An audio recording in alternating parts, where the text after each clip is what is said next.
Ну, вот и сказки конец. А кто слушал, молодец. Папа, ну я хочу еще. Но мы с тобой уже все перечитали. А книги такие дорогие. Знаешь, мы с тобой пойдем в волшебное место. Называется оно библиотека. Там есть очень много книг, сказок и разных историй. Есть даже детские журналы. Папа, пошли скорее.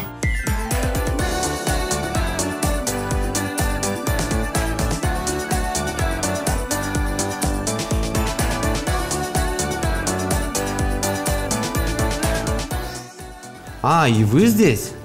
Да вот, переехали на новую квартиру, все перевезли, а книги нет. Вот и зашли в библиотеку. Мы теперь тут частые гости. Папа, мы тоже будем сюда ходить часто. Пап, смотри, это же Дмитрий Суслин, я его знаю, он детский писатель. Да, я написал немало книг, а сюда прихожу, потому что есть у меня такая привычка – ходить в библиотеку.